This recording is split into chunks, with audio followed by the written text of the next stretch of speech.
Antes de iniciar, bueno, vamos a ver a manera, qué es lo que vamos a ver, los conceptos de violación que vamos a ver. Dice ahí en mi presentación o en la invitación que les enviaron a ustedes, vamos a hablar de dos tipos de conceptos de violación. Argumentación jurídica, pues. Vamos a hablar primero de los conceptos de violación basados en los derechos humanos y los conceptos de violación basados en la Constitución. Ajá. Y posiblemente, si nos alcanza el tiempo, conceptos de violación basados en normas generales, aunque ya hemos visto, ¿verdad?, de argumentación jurídica sobre las normas generales, cómo combatir las normas generales, declaraciones, normas que no están de acuerdo a la Constitución. Entonces, esto es, los conceptos de violación los vamos a precisar sobre los objetos de protección donde se van a aplicar. ¿Dónde se van a aplicar? Sobre conceptos de violación, sobre violaciones a los derechos humanos establecidos en los tratados internacionales y conceptos de violación establecidos sobre los fundamentos constitucionales que, aclaro, los conceptos de violación no son siempre sobre garantías, algunas veces es sobre el actuar de la autoridad y nosotros estamos acostumbrados a que el amparo se nos enseña que vienen las garantías individuales, siempre ahí es donde encasillamos. No, también hay actuar de la autoridad que violenta la misma constitución, violenta con su actuar y necesita ser controlado por el concepto de, bueno, en el amparo mediante el concepto de violación. ¿Cuáles son los derechos humanos convencionales? Ujú. Los derechos humanos convencionales son reconocidos y pactados en un documento internacional. Obliga a las naciones a protegerlos mediante la inclusión en sus constituciones o en sus leyes. Ajá. En sus leyes. Ay, sí. Dice aquí internas a fin de garantizar su protección.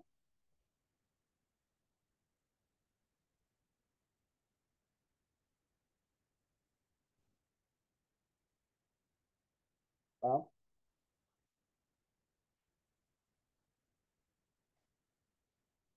Sí. A fin de garantizar su protección. Son los derechos que soportan o reafirman los atributos de los seres humanos y se refieren a la dignidad y calidad de las personas. Se llaman también derechos subjetivos. O sea, en pocas palabras, son los derechos fundamentales que están reconocidos en un tratado, se llaman, para efectos de México, se llaman derechos públicos subjetivos. Eso es. Luego, tenemos nosotros, este, uh, tenemos nosotros los siguientes que son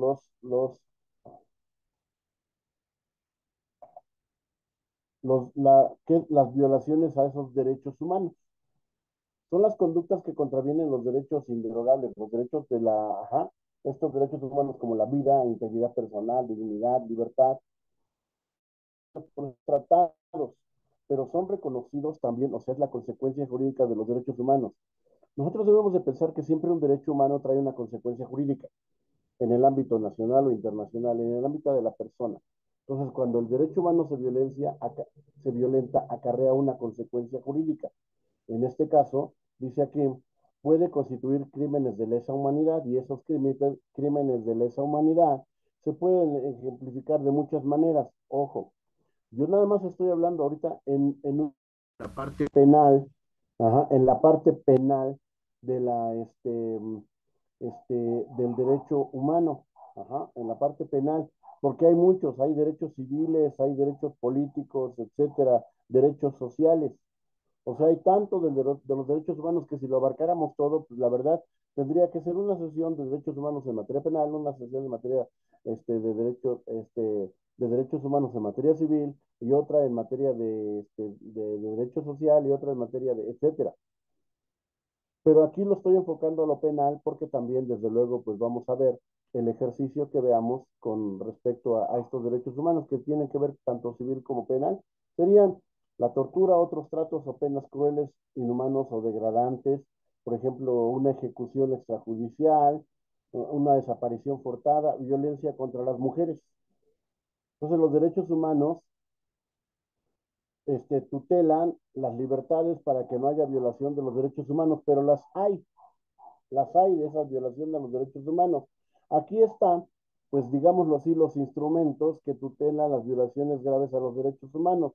Desde luego aquí son muchos, y si me atrevo a decir, son como 70, si habláramos de ello, aparte aparte de la Declaración de los Derechos del Hombre y Ciudadano y la Declaración de 1948, ¿verdad? De los derechos del hombre, pues son muchísimas más.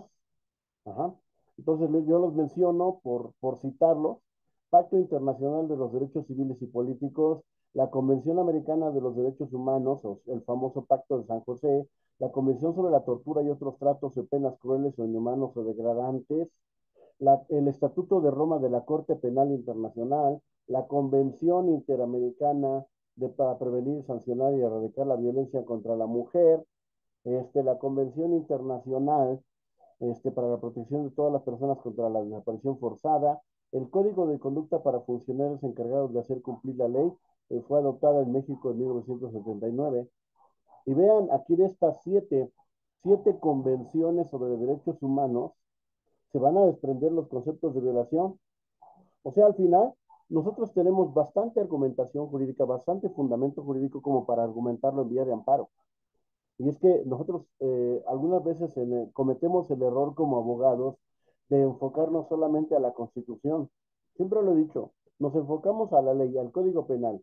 Vemos alguna violación de procedimiento, nos abocamos a la violación de procedimiento, argumentamos el recurso y hasta ahí, hasta ahí. Ajá. Pero sin embargo, pues sí, ¿cómo se dice? Hay ciertos, mm, iniciar mi video. Hay ciertas, digámoslo así, parámetros que nos hacen volcarnos hacia los derechos humanos, hacia ellos. Entonces, es más grande el bagaje de participación de los derechos humanos y por esa razón yo lo estoy mencionando. Aquí, digamos, ah, ya no cambia,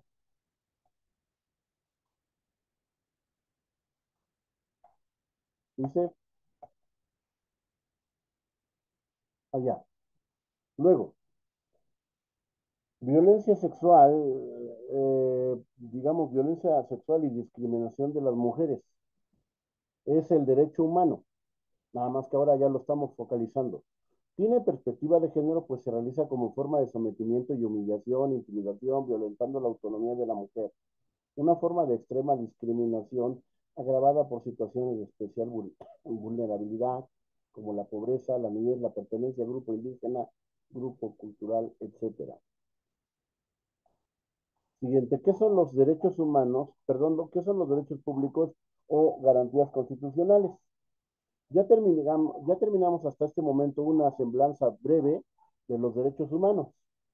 Primero, yo trato de establecer una base. Primero que conozcamos los derechos humanos, sus violaciones. Luego, los derechos constitucionales para establecer sus violaciones. Bien. Dice aquí, son el conjunto de derechos que se encuentran descritos en el capítulo de garantías de la Constitución General, así como en las diversas leyes que de ella emanan. En este contexto no solo están repetidos los derechos humanos, sino también se establece un procedimiento, digámoslo así, un procedimiento que se dice asegurador, garantizador. Yo le puse así porque este nombre es el que se me ocurre. Ajá, dice, de esta protección. Es decir, establece la competencia de los tribunales encargados de esa protección, que sería artículos 103 y 107 constitucional, así como de los instrumentos, procedimientos para solicitar la protección, como la demanda de juicio de amparo. ¿Cuál es la diferencia entre estos dos conceptos? ¿Cuál es la diferencia? La diferencia es, uno son los derechos humanos,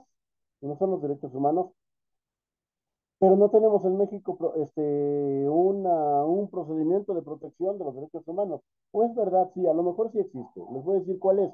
La Comisión Nacional de los Derechos Humanos, la CNDH.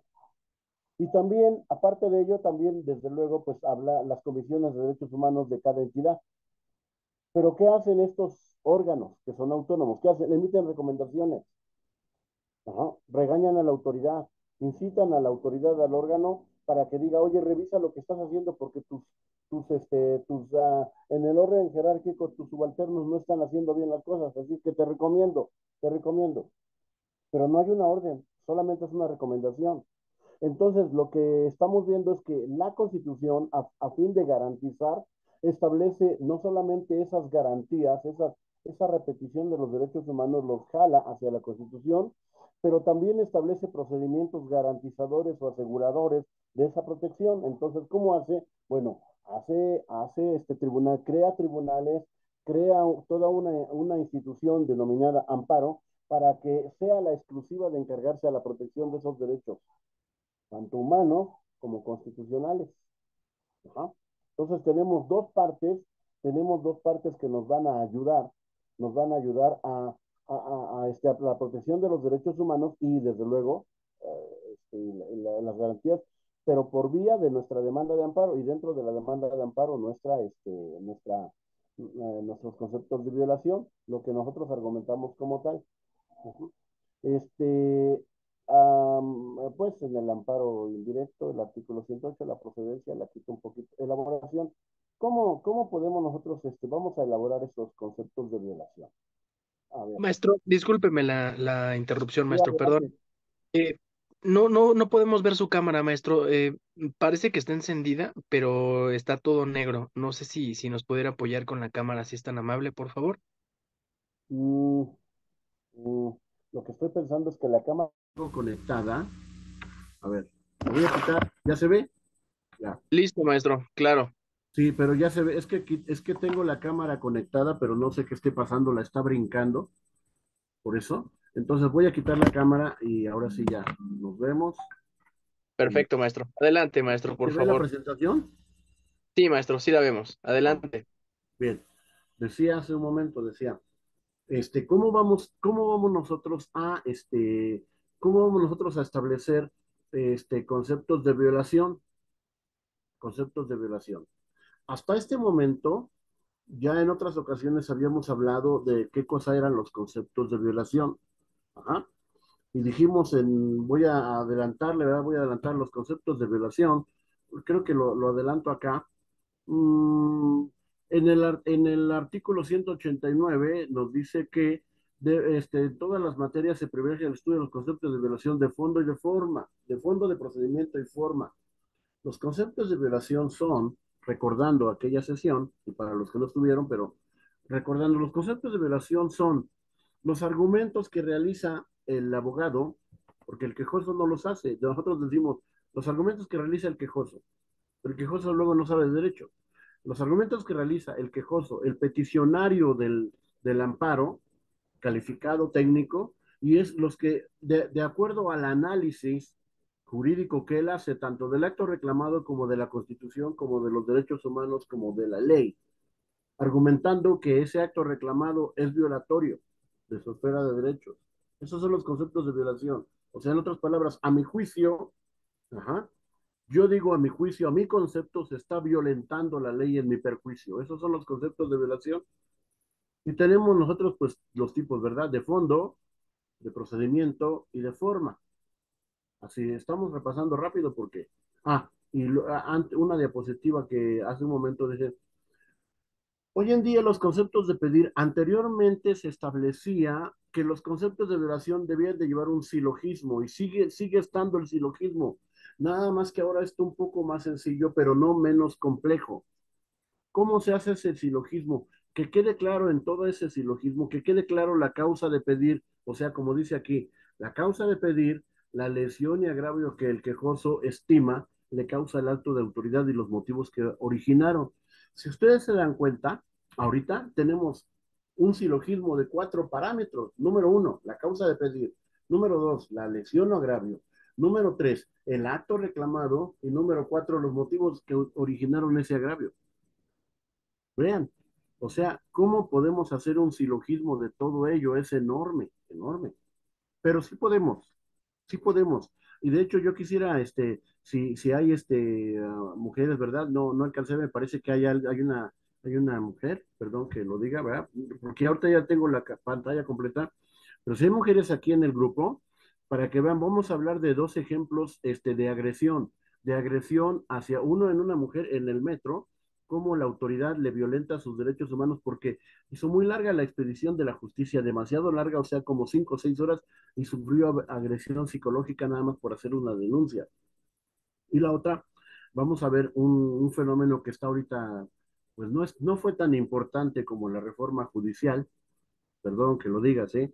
No fue tan importante porque si nosotros vemos que hay matrimonio infantil, ¿no? Hay matrimonio infantil, pues quien pierde muchas veces es la mujer, ¿verdad?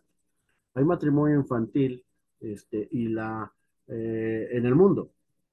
Pero ¿qué ocurre cuando tenemos matrimonio infantil en México? ¿Qué pasa? Y nosotros decimos, no, eso ya no ocurre en México, ¿no? Anteriormente, anteriormente, hace mucho tiempo, 3 de cada 5 niñas eran entregadas a matrimonio infantil. Hoy en día, 1 de cada 5 niñas es entregada a matrimonio infantil de 12 a 15 años. 12 a 15. Nada de que se fue con el novio. Matrimonio.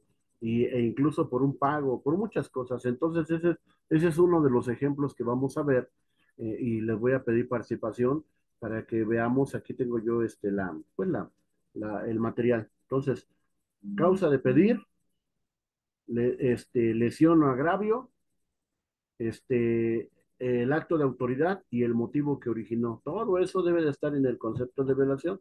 Seguimos adelante. Seguimos.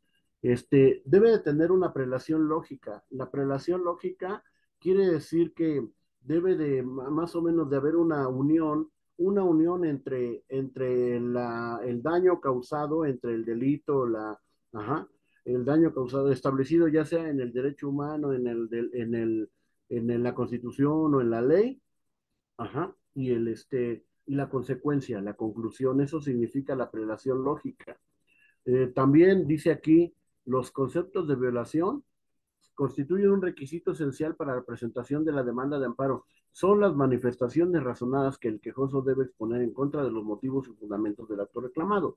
Es decir, los conceptos de violación se deben expresar las contravenciones que existen entre el acto desplegado por la autoridad, se considera inconstitucional o inconvencional, abarcamos los dos aspectos, y los derechos fundamentales contenidos en ese tratado internacional. Uh-huh. Entonces, eso es concepto de violación, lo que dice, lo que dice la jurisprudencia. Uh-huh. Luego seguimos, pero uh, ya en la octava época ya dijimos, ya la jurisprudencia evoluciona y dice, debe de haber un silogismo. Ajá. El concepto de violación debe ser un silogismo. La premisa mayor, el precepto constitucional violado, y la premisa menor, el acto de autoridad reclamado, y la conclusión, desde luego, serían las razones que consideran inconstitucional dicho acto. Aquí está más sencillo, ajá, más sencillo. O sea, dicho de otra manera, como premisa mayor tengo una violación en el precepto convencional o en el precepto constitucional violado, tengo una premisa menor en el acto de autoridad que hizo, que me lesionó, que me dañó, y luego mi conclusión sería que se declarara inconstitucional o ilegal ese acto. Así, sencillo, digo yo, ¿verdad? Así de sencillo sería la premisa para plantear mi concepto de violación. Ya me regresé. Ahora, ya en la novena época, ya se agrega el concepto de violación, dice, nada más dice, sí es cierto que hay un silogismo jurídico, pero ahora agrégale la causa de pedir. Señálame, señálame la causa de pedir ante el juez de amparo para que el juez lo analice. Dicho en otras palabras, dice aquí, señálame cuál es la lesión agravio que el quejoso estima le causa el acto de resolución y los motivos que la originaron. 3 cosas, o 2 cosas otra vez, ya lo resumimos en sus conceptos de violación. Por favor, necesito que aquí a esto, si quieren ustedes, le tomen captura de pantalla a esto, aunque se les va a compartir el video, ¿verdad? Y demás, pero de esto, porque al final, cuando pongamos los casos, yo les voy a preguntar, espero que no vayan a abandonar la sesión, ¿verdad? Yo les voy a preguntar, a ver, dime, cómo sería la causa de pedir con las tres partes? ¿Sí? Las 3 partes serían aquí. ¿De cuál? Este, ¿Cuál es la causa de pedir? Dice, es la lesión o agravio que el quejoso estima, ajá, el acto reclamado o la ley impugnada y los motivos que lo originaron. 2 cosas o 3 cosas van a ser nada más con eso. Y sobre eso vamos a comenzar nuestro concepto concepto de violación. Seguimos en la octava época. Ya, esta ya lo pasamos. Ahora vemos nosotros este, lo que debemos nosotros de evitar. No es cuando nuestra argumentación sea, debemos de buscar que nuestra argumentación al momento de plantear esa causa de pedir sea eficaz. Ujú, sea eficaz. ¿Cuándo no es eficaz? Ajá. ¿Cuándo no es eficaz? Cuando es insuficiente o inoperante o inatendible. Insuficiente. ¿Cuándo es insuficiente? Cuando yo menciono la causa de pedir, pero no menciono no menciono la causa de pedir la totalidad del daño causado. Por ejemplo, si ahorita estamos adentrándonos al ejemplo, si ahorita, por ejemplo, vamos a hablar de cuando dice insuficiente, vamos a hablar, por ejemplo, del matrimonio civil, de los menores de edad, del matrimonio, pues el matrimonio, ya ni siquiera civil, el matrimonio de las menores de edad. ¿Cuál sería mi concepto de violación insuficiente? Cuando yo estoy argumentando solamente, por ejemplo, de acuerdo a la Constitución, y me voy al artículo segundo y en la Constitución establece los grupos indígenas y la libre autodeterminación de ellos. Y no voy a mencionar, por ejemplo, el interés superior del menor. Entonces, o sea, yo sé que hay suplencia de la queja, pero entonces ya mi concepto de violación fue insuficiente porque comenzaba a tocar ciertos elementos, pero ya dejó de hacerlo. Otro inoperante y trascendente. Vamos a hablar. Un concepto de violación inoperante y trascendente es, por ejemplo, las familias, como se apegan a los usos y costumbres, y la familia es el núcleo de la sociedad, por lo tanto, la familia pues se toma las decisiones con respecto a sus hijos. No, eso es intrascendente, porque me estoy evadiendo de lo verdaderamente importante que sería en este caso el interés superior del menor. Inatendible, pues serían simples opiniones razonadas, ¿no? Serían unas razones políticas, culturales, opiniones no razonadas. Ujú. Opiniones personales, opiniones políticas, opiniones religiosas, opiniones, ajá, ideológicas. Entonces eso no cabe en los conceptos de violación. Ujú. ¿Cuándo es fundado o infundado? Cuando tenemos la sustancia, ya sea en el tratado internacional, o no hacemos alusión al tratado internacional, o ajá, no mencionamos el fundamento de fondo, ya sea la constitución o el tratado o la ley. ¿Sí? Entonces, cuando debemos de cuidar esto que sea en los conceptos de violación fundados o infundados. Luego, ya nos iríamos hacia la siguiente, que sería aquí materia, no, esta la pasamos porque es mucho. Aquí vienen los tres tipos aquí vienen los tres tipos de violaciones, de conceptos de violación, básicamente los que mencioné hace un momento. Los conceptos de violación procesales son los que se plantean transgresiones relacionadas con la ausencia de presupuestos, es decir, de procedimiento. O sea, se van al procedimiento generador de los actos reclamados, una violación de procedimiento dentro del juicio. Aún no termina el juicio, aparece una violación de procedimiento susceptible de ser combatido por medio del juicio de amparo.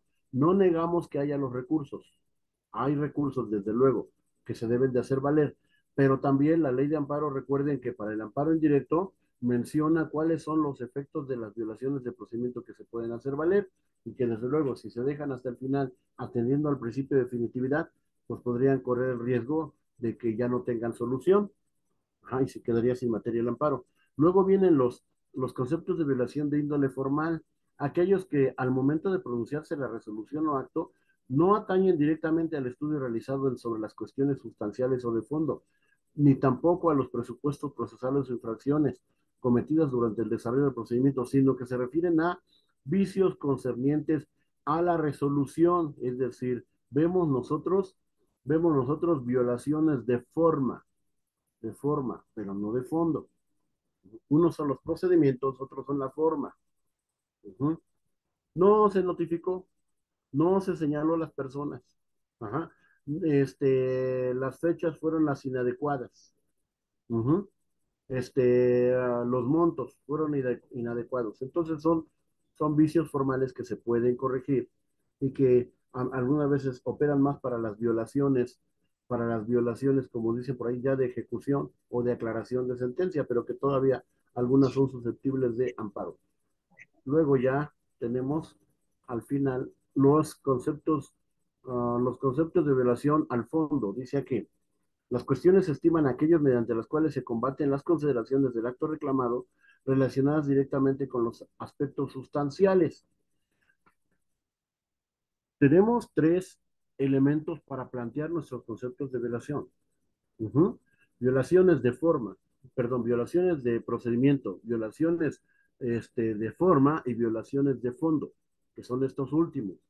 Dice aquí, consideraciones del acto reclamado, relaciones con aspectos sustanciales, objeto, materia de la controversia, ya sea que se refieran al aspecto fáctico que subyace en el asunto o bien el derecho aplicado y su interpelación. Que su alcance de estudio permita la concesión de un amparo liso y llano contra el acto de autoridad señalado. En otras palabras, yo enfocaría mi concepto de violación sobre este último concepto, sobre este. Todo mi argumento sobre el concepto de violación de fondo. Claro que podría, como estrategia, como abogado, podría entrar mencionando violaciones de procedimiento de forma, y luego, o de procedimiento, perdón, y luego de forma, y al último ataco con violaciones de fondo, pero puedo perderme en el camino y dejar de atacar estas violaciones de fondo, olvidarme de ellas.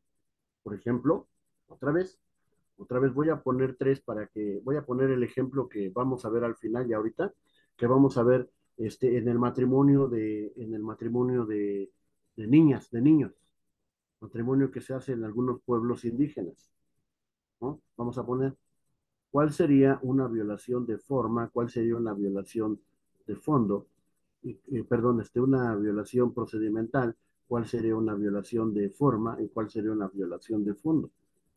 Uh-huh. Yo quisiera preguntar ahorita para digámoslo así, haciendo yo quisiera preguntarle a alguien que me dijera, ¿cómo identificaría una violación de fondo?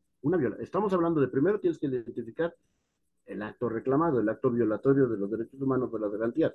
Luego la vas a atacar con conceptos de procedimiento o conceptos de forma o conceptos de fondo. Si alguien quisiera participar y decirme cuál sería aquí el fondo del asunto en este matrimonio, por ejemplo, de niñas, de niños, ¿cuál sería?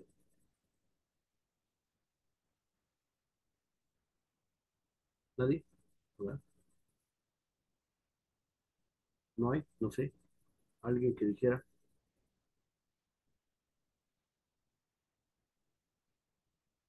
¿Nadie? Bueno, sí se escucha, ¿verdad? Bueno, al menos díganme si se escucha. Sí, Sí, pero fuerte y Ajá. claro. Sí, entonces nadie quiere hablar sobre esto.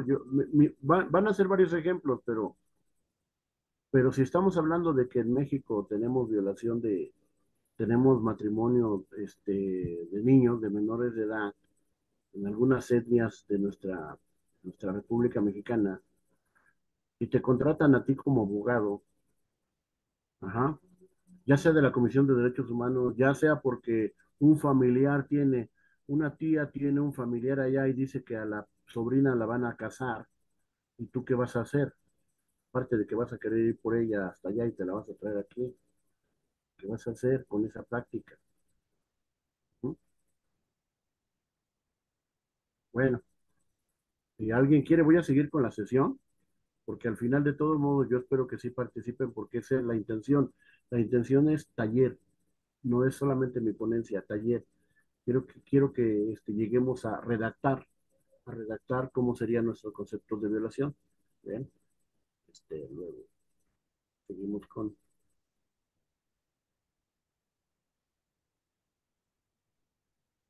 la distinción entre los diferentes tipos de violaciones enumeradas es de trascendencia, puesto que se determinan las tres clases de infracciones y por ello se debe de hacer, una vez que tú deduzcas los conceptos de violación de fondo, automáticamente los otros ya no van a tener importancia.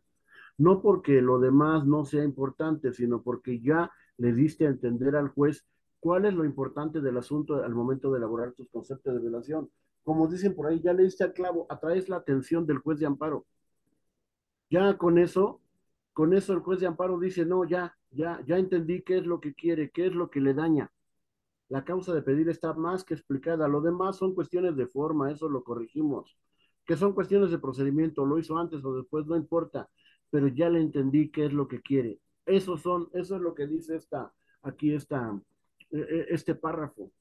Y por esa razón les digo, muchas veces como estrategia comenzamos así como dicen por ahí por las ramas, porque no sé cómo comenzar directamente a hacer mi amparo.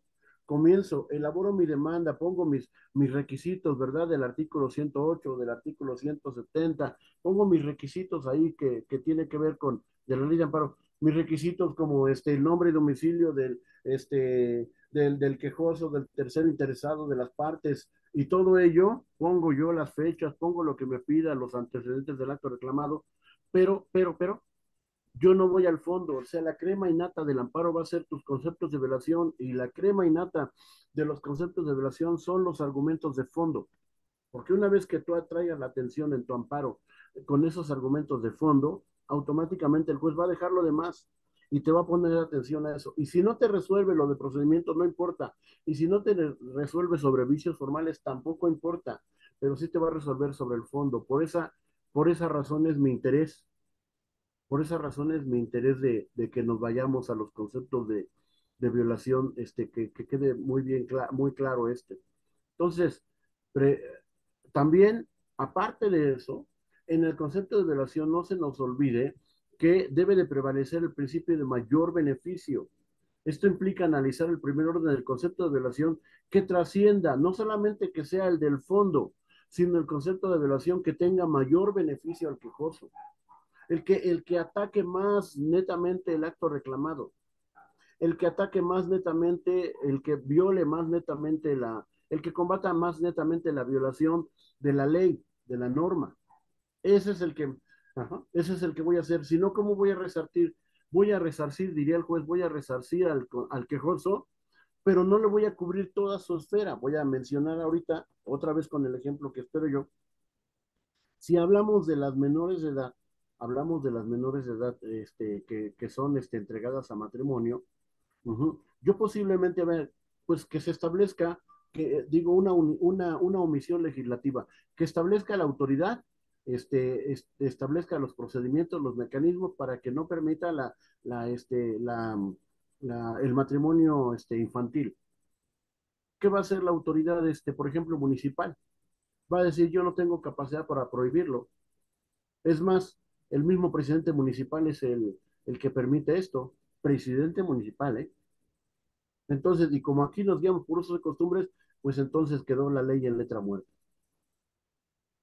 Otra, al momento de otra parte que no quedó cubierta al momento de los matrimonios infantiles. Una vez que los entregan a matrimonio, ya no los dejan ir a la escuela. ¿Sí me explico? Entonces, tiene que haber, al momento de que tú lo que vas a provocar al redactar tu concepto de violación, no solamente vas a ver qué es lo que más me daña esa acción de la autoridad, esa omisión de la autoridad, sino cuál es el beneficio mayor que yo puedo obtener si la autoridad hace su trabajo y el amparo me protege, que yo voy a tener por principio una libre autodeterminación, se va a proteger otra, voy a ejercitar mi derecho a la educación, voy a ejercitar mi derecho a la salud y más cosas, al espaciamiento y a todo ello. Entonces, sí va como en cascada ese proceso de la autodeterminación. Pasamos al estudio de las reglas y medidas que son indispensables para la aplicación de las normas. Ajá. El estudio de las reglas, ¿cómo vamos a hacer para que esas normas y reglas puedan ser analizadas? Bueno, se hace por medio de algo que se llama la técnica jurídica. ¿Ok? O sea, para poder elaborar conceptos de violación, elaborar los conceptos de violación, necesito yo revisar, hacer una especie, bueno, ese concepto pues es parte de la deontología jurídica, se llama hermenéutica jurídica. La hermenéutica es extraer de la ley, extraer de los tratados internacionales, extraer de la Constitución, voy a extraer los preceptos derivados los preceptos derivados de este caso, los voy a extraer, los voy a seleccionar y voy a ver cómo los voy a replantear, cómo los voy a reinterpretar, porque la autoridad no los está interpretando debidamente. ¿Cómo los voy a corregir? Eso sería la técnica jurídica. Es una técnica de interpretación y desde luego que los juristas la tenemos. Acuérdense que la técnica de interpretación no es solamente de los jueces. Nosotros indebidamente como litigantes, o hay veces hasta tienes una técnica de interpretación equivocada. Les voy a narrar así rápidamente algo que vi por ahí, ¿verdad?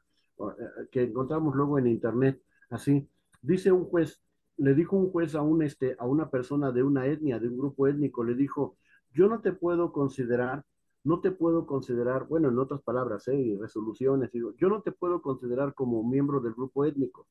O sea, no eres un grupo desprotegido, no es un grupo que debe de tener la protección de la justicia federal. Y le dijo a la persona, ¿y por qué no? O sea, tu familia no pertenece a un grupo étnico. ¿Y por qué no? Dice, te voy a decir por qué. Primero porque tu grupo étnico, ya algunos, la mayoría o todos ya hablan español. Bueno, sí, pero ¿qué tiene que hablar español? Todavía residimos en la etnia y hablamos también nuestro dialecto. Sí, pero hablan español, número uno. Número dos, asisten a la primaria y hasta incluso tienen la secundaria. Y número tres, algunos salen y se van a trabajar a la ciudad y luego regresan. O sea, tienen un desarrollo como cualquier persona. Por lo tanto, no te puedo considerar grupo étnico. Vean, ¿eh? Lo que dice un juez, lo que dice un juez sobre esto. A su apreciación, considera que el grupo étnico es, perdón que lo diga y suena despectivo, pero a su apreciación el juez dice, un grupo étnico son personas, es un grupo de personas habitantes de una etnia, de una región tal, que no hablan español, que no saben, que no tienen nivel de educación y que además de eso no tienen un trabajo como todos los demás, un trabajo que implique un desarrollo en procesos más complejos como traslados, como, como medios de comunicación, multimedia, etcétera. O sea, su idea, su criterio, no basado en la ley, sino basado en su apreciación, su criterio es muy pobre.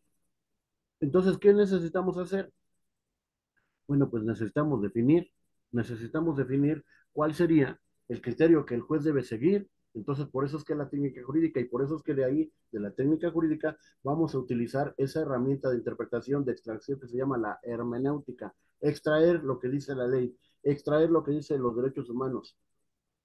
Los derechos humanos van a decir un bagaje enorme, grandísimo. Es más, si el juez leyera esos derechos humanos o los viera netamente, el juez diría, no, es que aquí no es necesario que, o sea, si habla o español o no, eso no es problema, él sigue perteneciendo a una etnia, pero pues nos quedamos así y tristemente ocurren violaciones a los derechos humanos y que algunas veces pues, los abogados no alcanzamos a ver, nos vamos hacia la parte procedimental, hacia la parte del procedimiento, algún recurso, ¿verdad? Pero no nos vamos directamente hacia el amparo porque no queremos entrar a ese gran panorama de protección de los derechos humanos y de las garantías individuales. No queremos ver. Uh -huh. Este, Aquí está el paradigma de los derechos, de los conceptos de violación. Yo los pongo así, los separo así. Están los dos que acabo de mencionar. Uno, fíjense, en el paradigma de los conceptos de violación están principios, directrices y valores de los derechos humanos. En cambio, en el paradigma de los conceptos de violación de las garantías individuales se encuentran los fundamentos, los argumentos de la legalidad. Si hay por ahí en el grupo algún abogado que, pues, ¿verdad? Antes de la reforma, haya litigado amparo antes de la reforma y se dará cuenta de que eso era lo que tú alegabas en la Constitución. O sea, tú veías fundamentos, argumentos, o sea, artículo 16 constitucional, fundamentación y argumentación, siempre te decían eso. En recursos, en amparo, en cualquier cosa te decían fundamentación y argumentación, fundamentación y argumentación, legalidad de esos fundamentos, fundamentos constitucionales, fundamentos legales y tu argumento. Hoy en día no, en los derechos humanos tenemos esta parte que yo puse, pues desde luego, ¿verdad? Que está a su izquierda y que dice derechos humanos. Tenemos principios, bases, tenemos directrices y tenemos valores. Y si argumentamos en esto, vamos a ganar más, de veras, y vamos a ganar mucho. No me refiero a la economía, porque yo sé que de todo modo ganamos, ¿verdad? Me refiero, vamos a ganar más trascendencia al momento de plantear nuestro amparo, más trascendencia al momento de... Aquí está, ahora sí, la premisa que luego muchas veces ya me metí otra vez a la Constitución, pero debes de elegir la premisa que vas a fundamentar, la premisa constitucional. Si te vas a basar a la premisa del artículo 16 constitucional, que dice que debe de estar fundado y motivado, ¿se acuerdan de la diapositiva anterior, acá atrás, la premisa, o sea, el paradigma? Uy, el paradigma que dice aquí, el paradigma constitucional de fundamentación de argumentación de la legalidad, el paradigma, el paradigma de la premisa del artículo 16 constitucional dice, todo acto de autoridad debe estar adecuado, suficiente, fundado y motivado. ¿Cuál es el problema? Que si tú escoges solamente este paradigma en tus conceptos de violación, otra vez, si tú escoges solamente este paradigma tus conceptos de violación, puedes tener uno, la vaguedad del lenguaje jurídico. Vago, es muy vago, muy insulso, muy superficial. Miren, les voy a decir cómo argumentábamos hace mucho tiempo, porque eso era el sistema. Y siempre decíamos amparo, en algún recurso decíamos, en recurso decíamos, el acto de autoridad no se encuentra debidamente fundado y motivado. Ya con eso, ya. Y nos preguntaba el juez, bueno, ¿y a qué te refieres con fundado y motivado? Y decíamos, es que no funda y motiva la causa legal del procedimiento. Bueno, pero ¿qué quiere decir fundado y motivado? Ah, pues no se encuentra fundado en la ley, y si se encuentra fundado en la ley, lo fundamenta muy pobre, y motivado, pues no me da la argumentación de por qué lo hizo. Entonces, muy pobre el concepto de la autoridad responsable y muy pobre el concepto del abogado. Pues ¿a dónde terminamos? Otra, provocaría posibilidad de conflictos de normas. Si yo me voy ahorita, vean, si yo me baso ahorita, nada más en la parte de la Constitución, para ver, por ejemplo, el caso que vamos a revisar del matrimonio civil, va a haber conflicto de normas. ¿Por qué? Vamos a echar a pelear el artículo 2 que existe actualmente, el artículo 2 de la Constitución. Vamos a hablar con usos y costumbres. Y en los usos y costumbres que todavía nosotros alcanzamos a ver del artículo 2, vamos a ver que está muy vago el concepto, a una realidad social, a una realidad jurídica. Está muy vago. Entonces, por esa razón necesitaríamos el amparo. Necesitaríamos plantearlo para que a su vez pudiésemos alegar una inconstitucionalidad, ajá, o una ilegalidad de tal o cual fundamento. Otra parte que dice aquí, el hecho de que sean posibles casos que necesiten una regulación jurídica, pero cuya regulación no existe una norma vigente. Es decir, hay una laguna jurídica. Otra vez digo, está muy vago. Y la posibilidad de decidir incluso contra el tenor literal de una norma en casos especiales. No solamente hay una laguna, sino cuando podríamos hablar de un caso especial, es que la menor tiene 16 años o 17 años.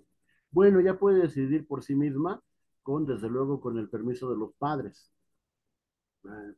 Pero pues es que entonces estamos hablando de un estupro, y en el estupro, pues esta es una causa que se pide, ustedes saben que se pide por de, por querella. Si alguien iba a decir algo, dije, por fin, alguien va a decir algo, ¿no? El estupro se persigue por querella. ¿Qué va a pasar? No tenemos solución al problema. Uh-huh. O sea, vamos a plantear la excepción. Como no hay una norma vigente, nos va a plantear una norma jurídica, perdón, una laguna jurídica, incluso, pues nos va a llevar a un caso especial. Solamente las niñas que tengan 15 años o 17 años, según algunas legislaciones, de 15 a 18 o de 17 a 18 o 16, solamente esas no van a entrar en la prohibición del matrimonio civil, del matrimonio de menores. No, pues no podemos caer en esa premisa constitucional. Tenemos que caer, yo digo, insisto, en la idea de los derechos humanos. Siempre, siempre, siempre les insto, por favor, en su ejercicio profesional, vayan a los derechos humanos, vayan a los derechos humanos, esa sería la principal, ¿verdad? El pensamiento crítico, ya casi acabamos las diapositivas, ¿eh? Luego vamos a ver ya el caso. Si el jurista concibe el derecho como un simple conjunto de normas provenientes del Estado, no podrá interpretar adecuadamente las transformaciones en el ámbito multicultural. Si como abogados vamos a elaborar nuestros conceptos de violación, por favor, elaboramos nuestros conceptos de violación, pero no vemos cómo se interpretan de manera transformacional, multicultural, solamente vamos a interpretar el derecho vigente, y está bien, pues eso es lo que nos enseñan en la carrera de derecho. Tú lees el derecho vigente, pero no ves la efectividad, o sea, en otras palabras, el derecho positivo. No logras visualizar la efectividad, el propósito de la norma. ¿Cuál era el propósito de la norma? ¿Qué sentido le daba la norma al momento de establecer, por ejemplo, matrimonio o multiculturalidad? O en este caso, como estamos viendo, ¿verdad? ¿Qué es un pueblo indígena? ¿Cuál es el propósito de la protección de esa multiculturalidad o de esas etnias? ¿Cuál era el propósito? ¿El propósito era dejar que subyugaran a los niños? ¿Ese era el propósito? No, el propósito era que consideraran sus costumbres. El propósito era que no las perdieran, que consideraran, que siguieran manifestando sus costumbres, sus hábitos, sus ritos, a lo mejor hasta su religiosidad, que siguieran conservando sus vocablos, todo su idioma, su dialecto, sí, pero que respetaban a los derechos humanos, porque también son de ellos. Entonces ahí ya tenemos, como pensamiento crítico, ya me estoy adentrando, ya estoy diciendo, a ver,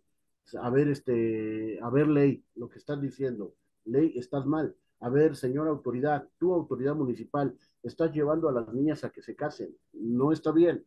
¿Cuál es el sentido? Otro, si el jurista concibe el derecho como un sistema cerrado y coherente, entonces no podrá resolver las antinomías, o sea, las incoherencias que se presenten. Otra vez, solamente nos abocamos al derecho vigente, al derecho cerrado, pero cuando hay incoherencias entre ese derecho vigente, es ahí donde nos hace cortocircuito nuestro pensamiento y decimos, ¿cómo hago? Ah, pues otra vez te digo, hay que interpretarlo de una manera transformacional, multicultural. Hay que transformarlo de esa manera.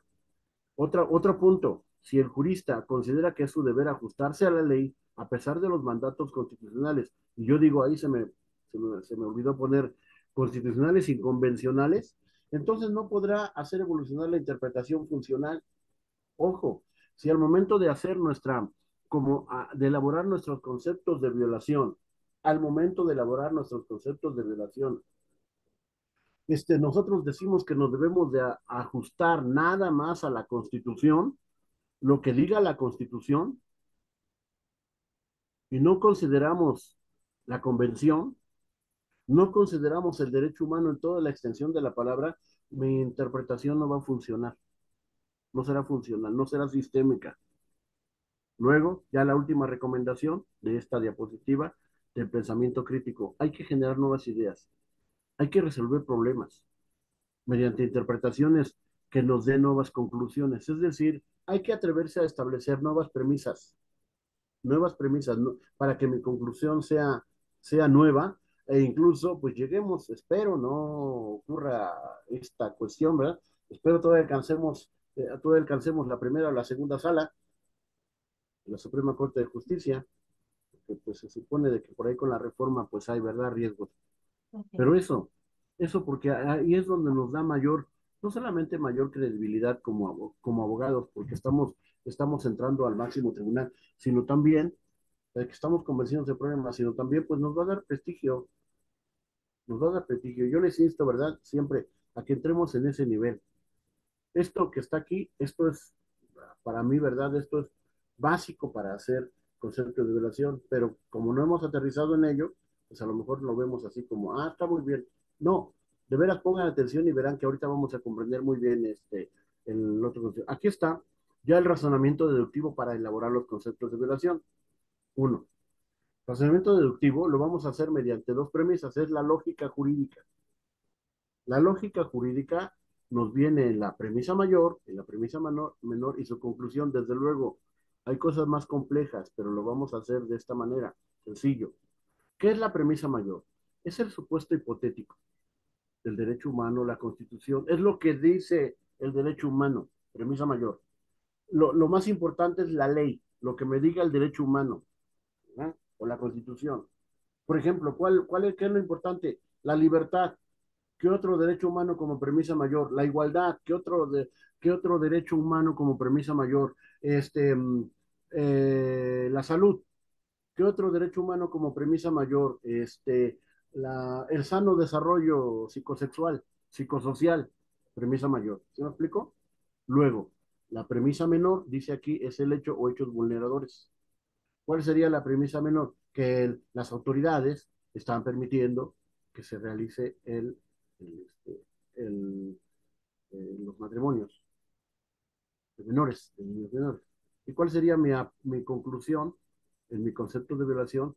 Que se debe de aplicar, que la autoridad debe de aplicar, ajá, o sea, la consecuencia jurídica, la autoridad debe de dejar de hacer, debe dejar de permitir, la autoridad al momento de permitir provoca este daño, violentando la premisa mayor, ajá, ¿qué más? Se debe de proteger a los menores, no solamente a las que ahorita tienen edad de 12 años, sino también a las que tienen 9 y 8 y 7 años. Eso, así va a ser mi razonamiento deductivo. Así voy a hacer mi concepto de violación. Párrafo uno, el artículo 2 de la Declaración de los Derechos Humanos establece esto. Ajá, premisa mayor. Premisa menor, la autoridad hizo esta violación permitiendo esto y esto. Conclusión, este acto fue violatorio y como tal debe ser sancionado, debe ser limitado. ¿Ya? Ahí tengo yo la idea ya de los conceptos de violación ahorita, de una manera simple, sencilla. Luego nos vamos a la siguiente. Bueno, esto lo voy a repetir, aunque ya lo mencioné, lo voy a leer rápido porque esto fue lo que se llama el procedimiento para elaborar mis conceptos de violación. Yo lo mencioné en otra presentación, pero por si alguien que llegó y se inscribió a este curso, a esta plática o a este taller y no lo había visto, lo voy a mencionar otra vez. Los actos reclamados transgresores son, número uno, hay una disposición legal que beneficia al impugnante, pero no se aplicó. Es decir, hay una disposición legal que beneficia a este grupo de niñas, pero no se aplica. Otro acto transgresor. La disposición, sí se aplicó la disposición legal, pero no era esa la aplicable. Aplicaron otra. Número tres, se hace una incorrecta interpretación o aplicación de la ley por un error gramatical, literal, lingüístico, sintáctico, etcétera. Y en este caso, en el ejemplo que yo les mencionaba de este hombre de esta etnia que le dijo al juez, que le dice al juez, o sea, soy de este grupo étnico, ajá, y le dice el juez, en otras palabras, repito, resumido, le dice el juez, no, no, porque tú hablas español y todo su grupo ya habla español. Número dos, porque tienen la primaria o la secundaria, eso ya los hace que ya no son tan étnicos como tú lo mencionas. Y tres, algunos de ustedes ya se van a trabajar, ya salen del pueblo, de su grupo, salen y se van a trabajar a ciudades, entonces quiere decir que ya no pertenecen a nadie. ¿Por qué? Porque es una interpretación gramatical, literal, exegética, etcétera, equivocada. Aquí ya tenemos entonces tres actos reclamados transgresores, los cuales yo voy a atacar. Cada uno los voy a atacar con un concepto de violación.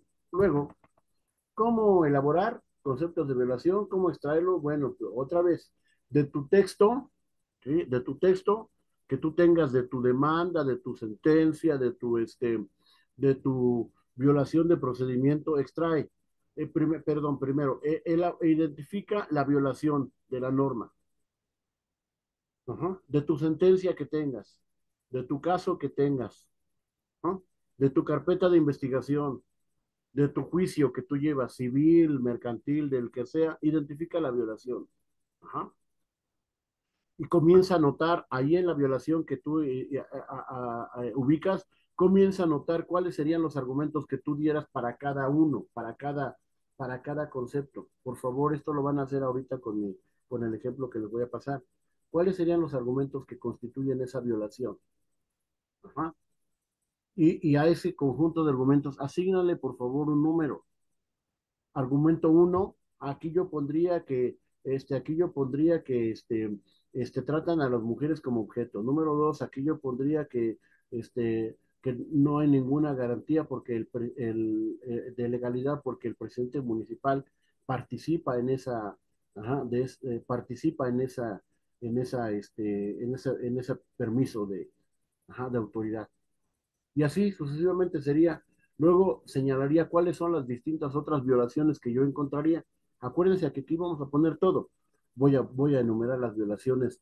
Una violación poniendo su argumento de esa violación, numerándolos, y también voy a numerar si, esta es una violación de fondo, esta es una violación de forma, esto es una, ¿sí me explico?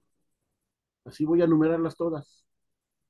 Eso lo voy a encontrar en mi resolución, en mi carpeta de investigación, de donde yo saque. Ahí voy a encontrar esto. Luego, siguiente, anotar el número que le asignamos al texto, anotarlo y ya comenzar a establecer breves ideas sobre lo que yo voy a argumentar, breves conceptos sobre lo que yo voy a argumentar. ¿Te acuerdas su numeral? Ajá. Y siguiente, voy a comenzar a buscar artículos de la ley, qué ley dejó de aplicarse, cuál ley debe de aplicarse, ¿sí? Qué artículo omitió el juez, si hay jurisprudencias, ajá, si hay doctrina, si hay declaraciones de los derechos humanos, cuál es el artículo, qué declaraciones y cuál es el artículo, ¿no? ¿Qué declaraciones, cuál es el artículo, cuántos artículos son, cuántas declaraciones son? Ajá. Y luego detallar los actos transgresores. Vean, ya tan solo de esto, nada más de estas dos diapositivas, yo ya estoy visualizando como 5 hojas, 4 hojas de conceptos de violación de las del matrimonio en menores de edad. Ahora, luego ya al final dice exponer en qué consiste el perjuicio que nos causa esa violación. Ajá. Ya sea el perjuicio material o el perjuicio jurídico. Aquí recuerden el concepto que ya habíamos visto en otra ocasión, en otras sesiones, y que ustedes deben saber que se llama el perjuicio detenta de acuerdo a dos conceptos de amparo. Uno se llama el interés jurídico y otro se llama el interés legítimo.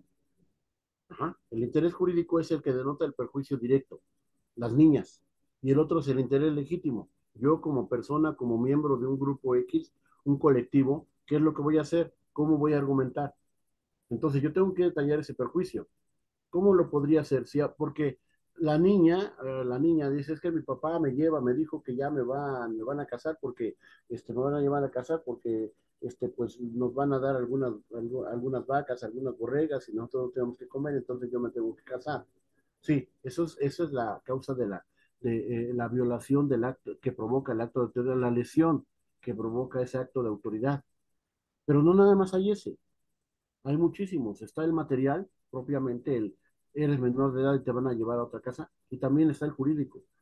Por ejemplo, la libre autodeterminación como ser humano. Ujú. Dice aquí, es importante que el perjuicio siempre consistirá en la limitación o privación de un derecho subjetivo o objetivo, que es lo que estoy mencionando, la protección como tal que debe de establecer la ley, que lo establece, y la otra, su libre autodeterminación, su derecho subjetivo. ¿Y qué tal si ella quiere estudiar? ¿Y qué tal si ella quiere casar? Perdón, no se quiere casar ahorita. ¿Qué tal si ella quiere salir de la comunidad?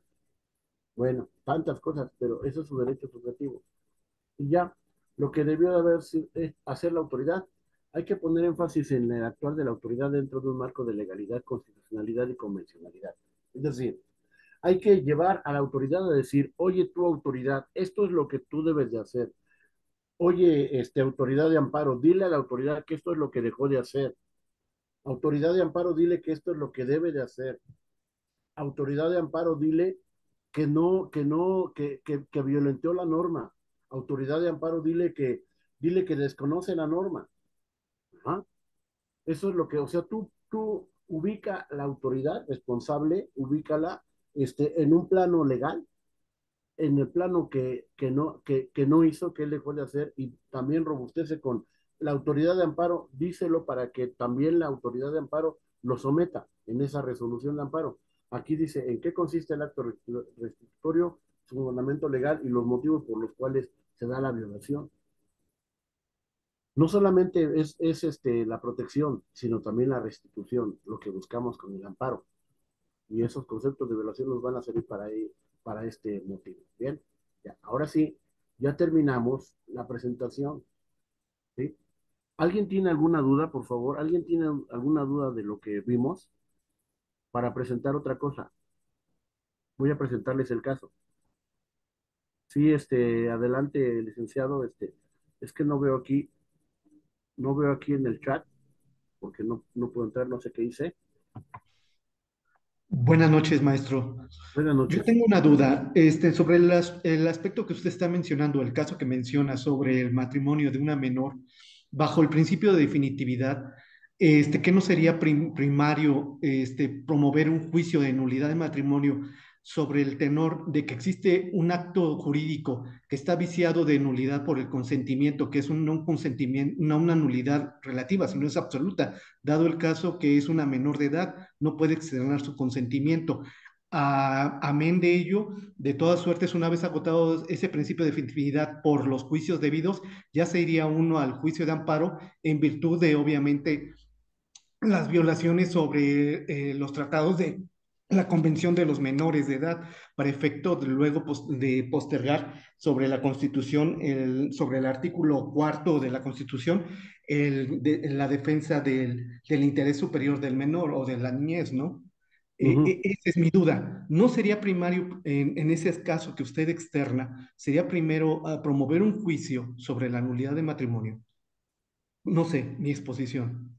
Sí, no, es muy acertado y le agradezco, licenciado, le agradezco. Yo como abogado, litigando en esto, ¿cómo comienzo? Es que me emociono. Está muy bien la idea. Nosotros generalmente decimos, bueno, yo me voy a procedimiento,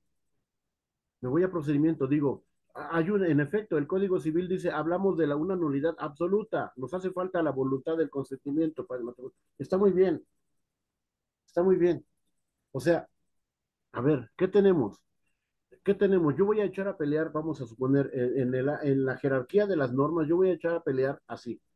Ahorita no sé si me vean, no sé si me estén viendo, ¿verdad? No sé si me estén viendo al menos porque no tengo ahorita la idea, estoy moviendo mis manos. Sí, se le Me voy a ve. echar a pelear abajo la ley, está abajo la ley.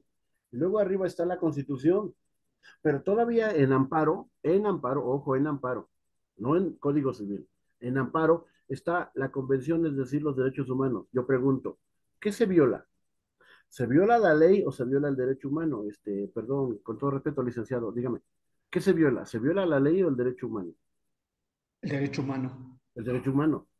Si yo me voy al derecho humano, dejo atrás la ley porque la ley me está provocando un caso, aparte de provocarme un freno, me está provocando un freno, posiblemente me provoque un daño irreparable. ¿Sí me explico? Al derecho humano, irreparable un daño.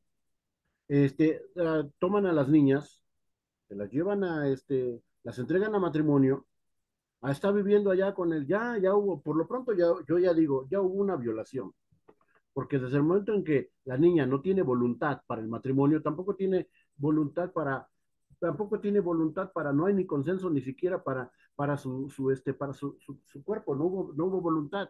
Es decir, es una violación vil. Entonces, ¿qué hacemos? Si nos vamos al procedimiento y yo establezco en el procedimiento que es normal, es una demanda para ver lo de la nulidad del matrimonio y todo ese procedimiento, y espero que, en efecto, va a venir el Ministerio Público y va a ver sobre el interés superior del menor y todo, pero el daño. Entonces, ¿qué? Yo me voy al derecho humano.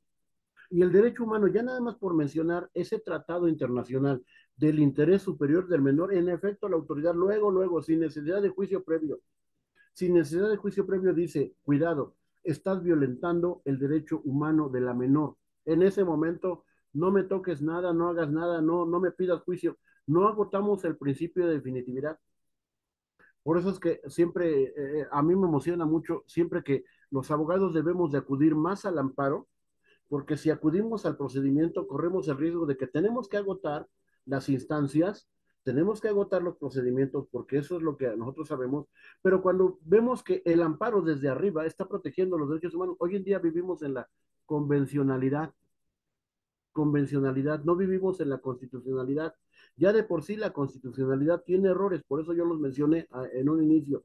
ahorita que veamos lo que dice la Constitución, nos vamos a dar cuenta de qué error tan grande, porque pues deja lagunas.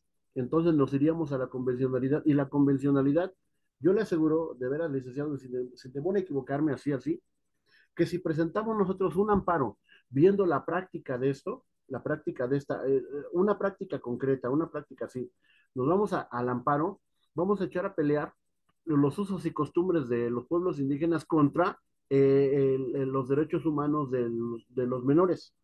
Y yo pregunto, honestamente, ahorita que conste de que no estamos viendo cuestiones de conciencia, yo solamente pregunto, ¿qué sería más importante en materia de convencionalidad? ¿Qué sería más importante? ¿Los usos y costumbres de los pueblos o el interés superior del menor?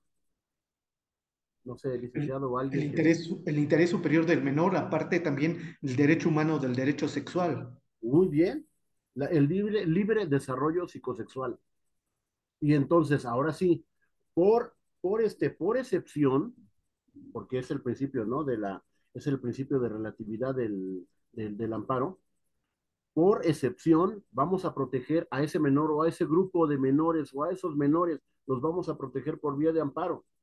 Mientras, mientras que las autoridades legislativas o ahora sí que una reforma constitucional vea lo que debe de hacer con respecto a esos usos y costumbres. Pero mientras yo me voy al interés superior del menor, lo protejo. Ese es el camino. Literalmente les digo, ese es el camino. Sí, sí se encuentran estas resoluciones en la Suprema Corte, sí se encuentran en los tribunales colegiados, pero no lo hacen nada más de motu propio, así se dice, ¿verdad? No lo hacen así porque no andan los tribunales recibiendo amparos, no, necesita que haya esa acción del parte del colectivo, ahora sí que mediante el interés legítimo, o en su caso el interés jurídico que sería de la menor, pero ¿quién lo va a hacer? ¿Quién lo va a hacer en el caso de la tía o el propio padre o la hermana, ¿verdad? No, no lo hay. Como se guían por los usos y costumbres, algunas veces es tan rápido esto que cuando la menor se entera de que va a ser entregada a se entera de que va a ser entregada ¿cómo se dice? Al matrimonio, ya esto ya fue, ya pasó, en una noche. Ujú. Esta es mi recomendación, ¿eh? De veras. Es, es, es legal lo que comenta este licenciado. Es legal, es el procedimiento legal. Pero en amparo es convencional el interés superior del menor. Luego entonces promoveríamos un amparo indirecto, obviamente, pero también sobre una suspensión para que la menor volviera al regazo de la familia original, ¿no? Perfecto, perfecto. Así. Tan solo ve eso el juez de amparo y va a descubrir la violación de fondo, la omisión de la autoridad, ya sea material o en su caso legislativa. Va a descubrir la omisión de fondo. Y en ese momento, o sea, manda la suspensión, manda la medida de protección del menor, le entera al DIF, le entera a todas las autoridades, y entonces sí va a venir, e incluso ¿cómo se llama? Hasta la Guardia Nacional, ¿eh? Para que proteja. O sea, se va en cascada grande, enorme eso, pero es que hay veces no vemos esa dimensión de lo que el juez de amparo tiene esa facultad, pero no vemos esa dimensión tan grande porque ahora sí que nos quedamos, perdón que lo diga, en el procedimiento, ¿eh? Por eso. No sé si quede la duda. Mire, vamos a ver,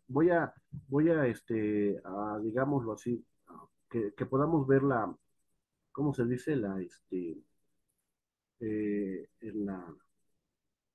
en el caso, ya que lo podamos ver y ah, perdone, que no sé dónde esté, y les pongo el caso, a ver dónde,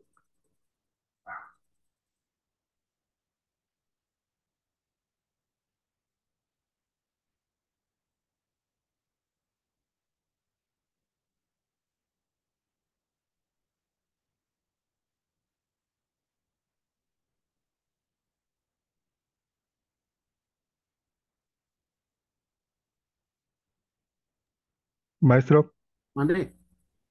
y entonces en ese caso nosotros tendríamos que intervenir como interés legítimo. Bien buena pregunta, pero depende de cuál sería, porque los padres, en este caso los padres no van a intervenir, porque es ¿Y un quién beneficio tiene? de ellos según las costumbres. Entonces nosotros como interés legítimo podríamos intervenir manejando el amparo. Así es. Por eso mencioné, yo con intención mencioné hace un momento a la tía. Ajá. Cuando yo mencioné a la tía, Ujú. es que muchas veces esto es, familiar se quedó en el pueblo y yo me vine porque a mí me iban a casar, pero se quedó mi hermana, se quedó mi sobrina. ¿Qué puedo hacer yo enterándome? ¿Qué puedo hacer para que entonces, como no hay interés jurídico en vía que soy familiar, en contra de los propios padres de la tutela familiar, de la tutela paterna? Entonces, en efecto, puedo entrar como interés jurídico que aunque no es mío, ajá, pero en representación del menor, entonces, ¿qué voy a hacer? ¿Puedo llamar a un DIF o puedo pedir yo la tutela al juez de amparo? Porque acuérdense que cuando hay intervención, que cuando hay interés superior del menor, el juez de amparo tiene la facultad de tomar todas las decisiones libres a fin de proteger al menor. Es más, incluso hasta la sustracción así, rapidísima, y depósito a un familiar diverso, una tía, el DIF, etcétera. Y sí, en efecto, caeríamos en lo más rápido que sería del interés superior del menor, que sería, ¿cómo se dice? Con el interés legítimo, el interés colectivo, el interés de cualquier miembro de la sociedad o colectivamente que pueda ver ese derecho. Sí, así lo pueden pedir. Sí.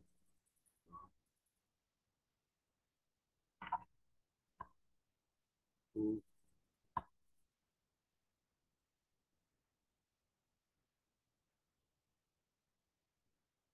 ah, ya.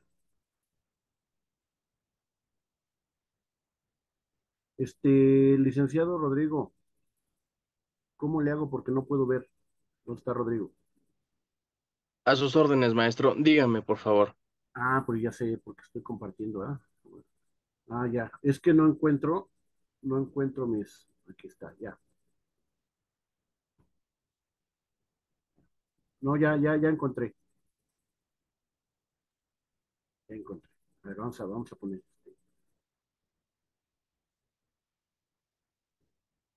Ahora,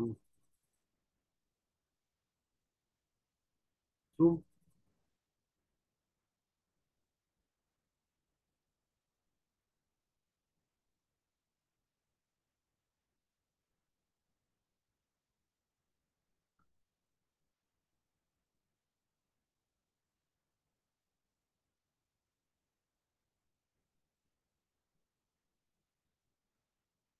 Este, a ver, licenciado Rodrigo, una pregunta. Tengo yo dos páginas web, pero no me deja compartirlas. ¿Cómo hago? No se preocupe, maestro. Es de Ajá. PowerPoint, ¿verdad? Lo que va a compartir. No, es una página web. Es sobre los efectos del matrimonio infantil.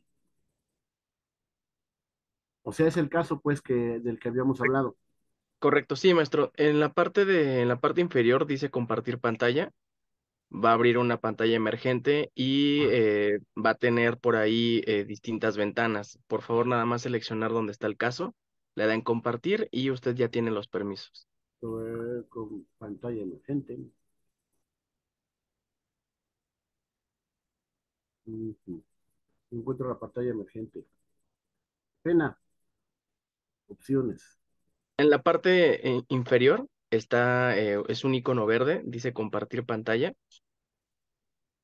Puede estar Ajá, en la parte inferior o en la parte de arriba. Ya que le dé clic ahí, se va a abrir una pantalla emergente y estarán distintas ventanas de opciones, qué es lo que quiere proyectar. ya la vi. Ujú.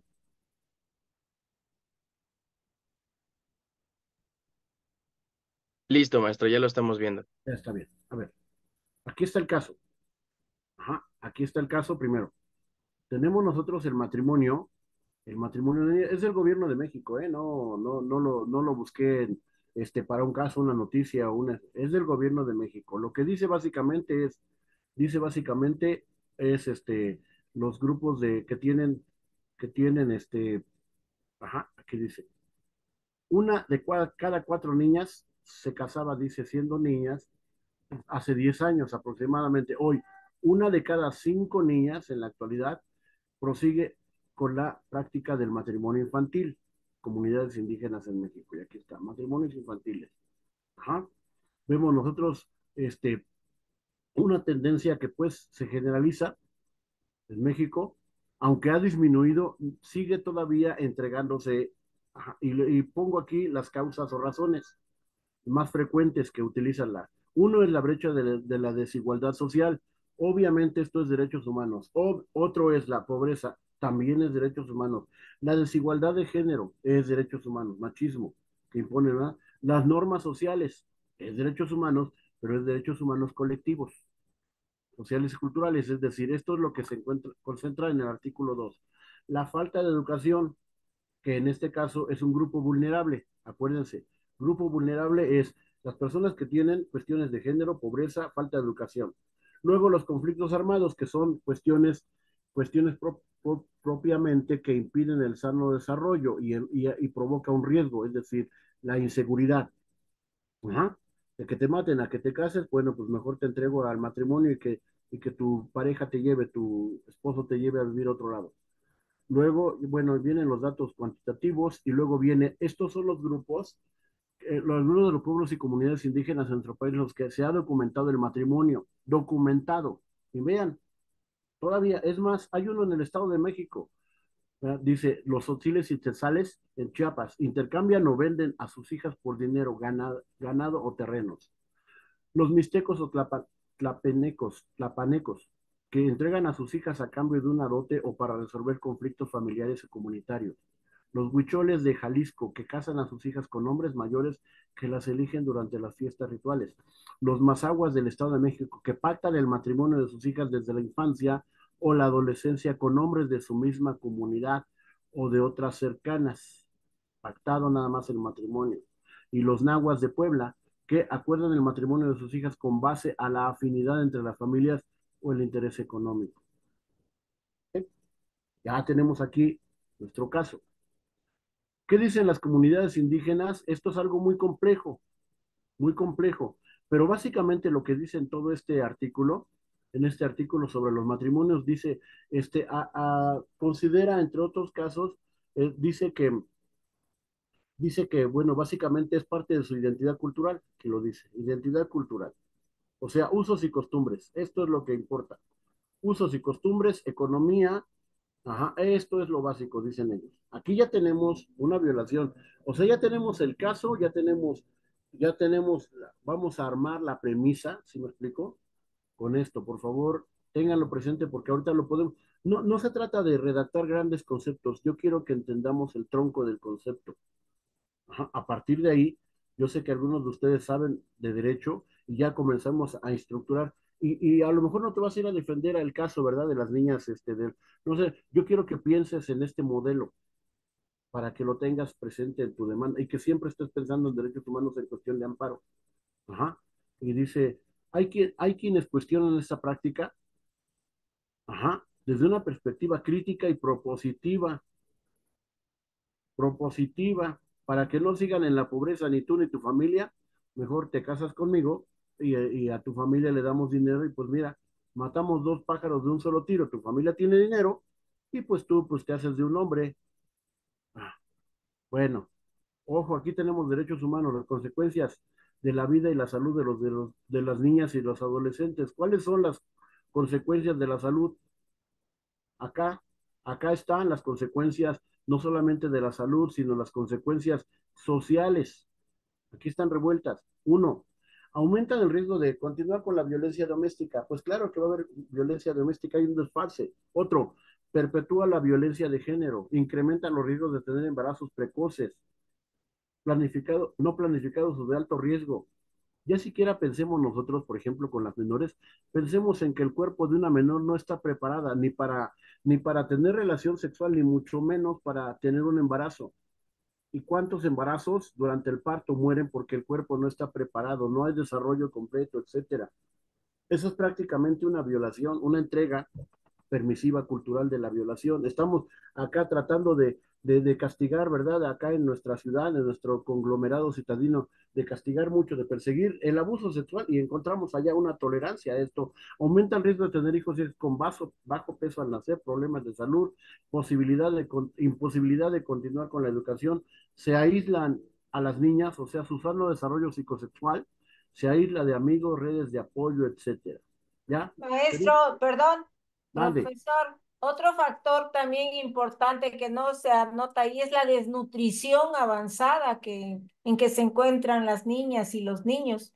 Sí, aquí tenemos, ¿verdad? Problemas de salud, tanto del que nace como de las mismas niñas. Pues es que sí, el impacto tan grande. O sea, una niña, una menor de edad no entiende, pero no que no entienda en el plano de no tenga desarrollo cognitivo, no entiende el impacto psicológico y social de lo que está pasando, no lo entiende.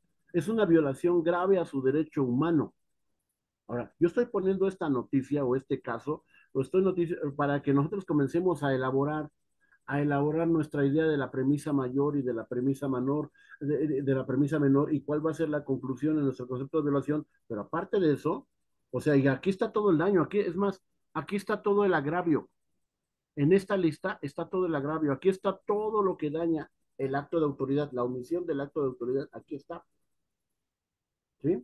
Y luego, pues desde luego, ¿verdad? El derecho humano de las niñas, dice, de niños y niñas que desalientan la práctica de matrimonio. Sí es cierto. O sea, aquí está la lista de los derechos humanos, Convención de los Derechos del Niño, Convención del Consentimiento para el Matrimonio, edad mínima para contraer matrimonio. O sea, esto es para que tú le digas al juez, mira, juez de amparo, lo que está haciendo la autoridad allá administrativa, el presidente municipal, el gobernador del estado, la legislatura del estado, mira lo que está haciendo, mira lo que hay en la constitución, mira, está violando la convención del consentimiento para el matrimonio, está violando la convención de los derechos de los niños, está violando la convención sobre la eliminación de formas de discriminación contra la mujer, está violando la convención interamericana para prevenir, sancionar, erradicar la violencia contra la mujer, está violando, como lo dijo el licenciado hace un momento, está violando el Código Civil Federal, está violando la Ley General de los Derechos de los Niños y de las Niñas. Ya tenemos aquí suficiente material para elaborar nuestros conceptos de violación. Uno, tenemos el daño, tenemos la convención, o sea, la parte ya netamente, la parte de la convención, sí, del Tratado Internacional, y yo todavía no les muestro la Constitución. Aquí viene la armonización legislativa, es decir, está coherente, y en efecto, aquí menciona, ajá, dice, consiste en establecer los 18 años como edad mínima para casarse sin excepciones y sanciones a quienes promuevan o realicen matrimonios infantiles en nuestro país. Ajá. Aunque en el Código Civil que se reformó el federal, artículo 148, ajá, y que también la Suprema Corte estableció un procedimiento contra la acción de estos matrimonios, sin embargo, hay jurisprudencia, hay modificación del código y se hace. Entonces, ¿cómo lo vas a sacar? Por eso digo, no nos vamos a ir al juicio civil, con todo respeto, nos vamos a ir al amparo. Amparo, crema y nata, amparo ya directamente. Ya tengo materia para el amparo, no hay más que discutir. La sensibilización social, ¿verdad? Que en este caso, la sensibilización social no va a ser solamente para los medios de comunicación, que una trampa, lo digo yo ahorita, ganamos muchas veces más popularidad viralizando un evento que solamente llevando a los tribunales, ¿eh? Porque también la sociedad se pone de parte de, y luego la sensibilización de los menores, de las niñas y de los niños y de los adolescentes, es decir, decirle, oye, tienes la facultad de decidir si quieres casarte o no. Ajá. ¿Quieres casarte? No. Ah, bueno, entonces tienes la protección de la ley, puedes decir que no, y la ley te va a proteger. Ujú. O sea, ya incluso un menor de edad puede interponer amparo, incluso en línea. Ya les he mencionado en otras sesiones que puedes meter tu amparo en línea. Ajá. Amparo en línea. Luego la protección social, ya tenemos la conclusión. Ahora, este es vamos a ver qué es lo que dice la Constitución. ¿Qué es lo que dice la Constitución? Ah, este, ah,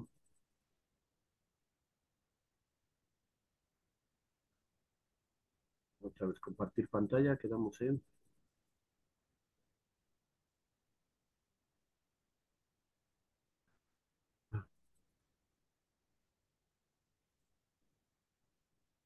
¿Se ve?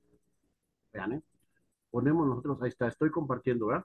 Licenciado, ¿nos puede compartir la página o el número del blog? La liga, La liga, perdón. sí, la liga, sí, lo voy a hacer. A ver, les voy a Las, decir que sí, adelante, les voy a decir que otra. Miren, vean, si nosotros alcanzamos a ver, estoy compartiendo.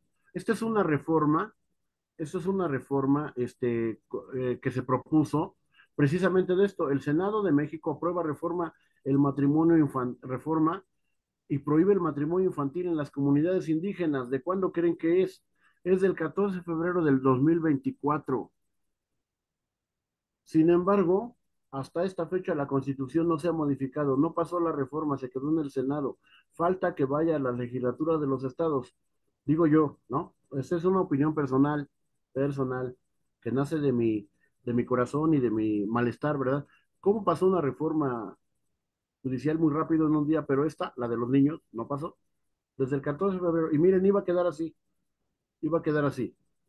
Ajá, en el Senado. Iba a quedar así, dice, esta constitución reconoce y garantiza el derecho de los pueblos y las comunidades indígenas a la libre determinación y consecuencia a la autonomía para aplicar sus propios sistemas normativos en la regulación y solución de sus conflictos internos, sujetándose a los principios generales de esta constitución, respetando las garantías individuales, los derechos humanos y de manera relevante. Aquí es donde esto es lo que nos interesa. De manera relevante, la dignidad e integridad de las mujeres y el interés superior de las niñas, niños y adolescentes, sin que pueda justificarse práctica en contrario por el ejercicio de sus usos y costumbres. ¿Cómo ven? Es más, si copiáramos esto en nuestros conceptos de violación y lo mandamos a un amparo, esto, así como está, esto no sé. deben de concederte el amparo. Sí. Vean cómo está. De manera relevante la dignidad e integridad de las mujeres y el interés superior de niños. Esto es lo que yo quiero que el juez decida. Esa es la reforma en el Senado, pero según yo supe, todavía se iba a ir a discutir en la Cámara de Diputados, porque fue la Cámara regidora, se invierten cuando hay una iniciativa. Luego, vamos a ver Esa qué es. vendría siendo la conclusión. Mande. Esa sería mi Es conclusión. la conclusión de Muy la bien. premisa mayor, premisa menor y la conclusión. Muy bien. Mi premisa mayor, ¿cuál sería? ¿Cuál sería? La convención, ¿no? La convención, todas las convenciones de derechos humanos. Mi premisa menor, ¿cuál sería? Todo el daño que ocasiona esa, pues sí, ese daño, ¿no? Ese La permiso de violación. matrimonios infantiles. Ajá. Mi premisa menor. Y mi conclusión debe de ser esta. Lo que debe de hacer la autoridad, esta última. Lo que debe de hacer la autoridad. Bien. Sí, adelante, con ¿Cuál confianza. fue la premisa menor? Perdón. Quedamos. La premisa mayor quedamos en que era a ver, la primera, Violación a la convención.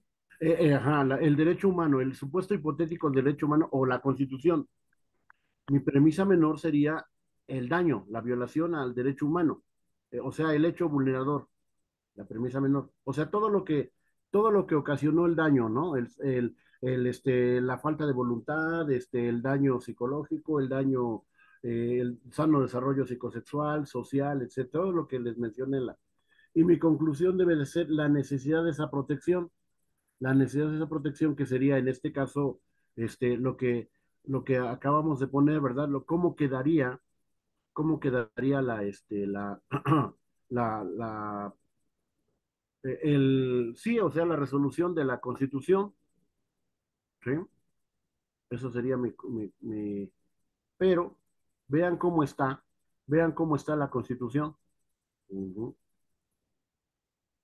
La Constitución, pongo aquí la Constitución política, vamos a compartir, sí la tenemos, ¿verdad? Ya está. Es la Constitución vigente. Ajá. Aquí está la Constitución vigente, artículo 2. La nación mexicana es única e indivisible. Y vean la fracción segunda y tercera. Dice, aquí es donde le falla, dice, ah, uy, fracción. Aquí dice, aplicar sus propios sistemas normativos en la regulación y solución de sus conflictos, fracción segunda, internos, sujetándose a los principios generales de esa Constitución, respetando las garantías individuales, los derechos humanos y de manera relevante la dignidad e integridad de las mujeres. ¿Estás? Hasta ahí se quedó. Y luego dice, la ley establecerá los casos y procedimientos de validación por los jueces y tribunales correspondientes. Hasta ahí se quedó, vean. O sea, integridad de las mujeres. Yo imagino que si vamos a interpretar así, pues de las mujeres adultas, pero no de los niños y de las niñas. Es más, de hecho están las garantías individuales y las garantías individuales protegen a las niñas, pero si el propio artículo segundo dice que solamente las mujeres y no menciona a los niños y las niñas, pues entonces ¿dónde está esto? Y vean que sí menciona un poco antes, dice, le corresponde, esta constitución reconoce y garantiza el derecho de los pueblos y las comunidades indígenas a la libre determinación y consecuencia a la autonomía para decidir sus formas internas de convivencia, organización social, económica, política y cultural. ¿Eh? Y cultural.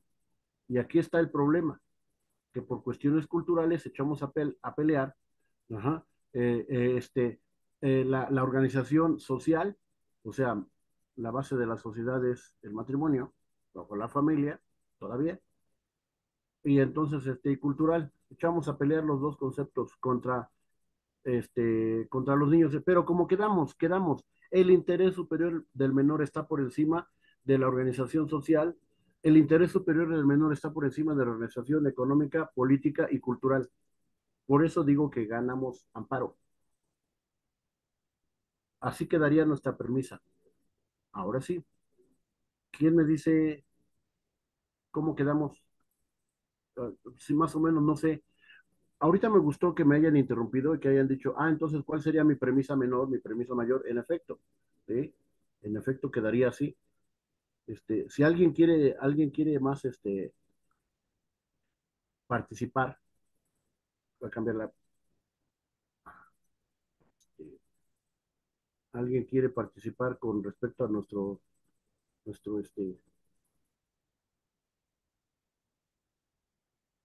uy, sí, sí, sí vemos bien que lo redactamos, ¿cómo quedaría? ¿Cómo quedaría? ¿Alguien me dice cómo quedaría ya? Si yo comienzo a redactar, por ejemplo, mi violación a los derechos humanos y estoy defendiendo a una niña solicitando el amparo y protección de la justicia de la Unión, yo voy a comenzar mi amparo argumentando primero voy a comenzar mi amparo argumentando mi no mi La constitución, violación a la dignidad. ajá. Si yo argumento mi constitución, la verdad no voy a ganar mucho. En efecto, me voy a ir primero, como mencionó, me voy a ir al tratado internacional. Entonces voy a mencionar el tratado, el convenio, como dijimos que era, ¿verdad? El convenio internacional y ya La menciono convención, la convención. sí, la convención de niños y niñas Ujú. tiene prohibido, Ajá, muy bien. Ajá. Voy a tiene mencionar prohibido Ajá, adelante, ujú, adelante. la Convención Internacional de los Derechos de las Niñas tiene prohibida la, el casamiento de menores de 18 años, toda vez que no están conscientes del matrimonio celebrado. Muy bien. Hay que agregarle ahí, se violenta, para que suene todavía más contundente. No solamente. La convención establece la prohibición, establece la prohibición del matrimonio entre menores. Los menores, y definimos qué es un menor. Se entiende por menor de edad, buscamos jurisprudencia, buscamos, se entiende por menor de edad una persona que tiene esto y esto, carente de desarrollo psicosocial, carente de desarrollo psicosexual, etcétera. Lo pongo. Y luego, ajá, y luego ya tengo mi primera premisa mayor, luego mi premisa menor, la violación. Ajá, entonces establezco, al momento de que la autoridad responsable permite el matrimonio de menores, está violentando invariablemente ese sano desarrollo psicosexual y sano desarrollo psicosocial. Este daño es permanente, puesto que esa etapa no es regresiva.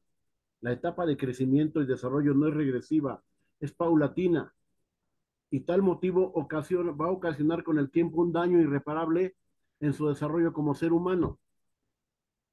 El menor se va a entregar a una posesión sexual de una persona que no está, que no la va a proteger, que no la va a salvaguardar. Y la autoridad responsable, al momento de plantear la omisión, está permitiendo, jurídicamente está permitiendo, no de manera delictiva, pero sí está jurídicamente permitiendo que esa violación se consume. ¿Sí me explico? el, este, Ese argumento ya tengo yo mi premisa mayor, mi premisa menor y mi conclusión, el daño. Entonces, ¿qué es lo que pediría? Pediría que la autoridad responsable quitara esa omisión. ¿Alguien más quisiera participar con esto? O ahorita el licenciado que participó me gustó mucho cómo inicia. ¿Alguien más?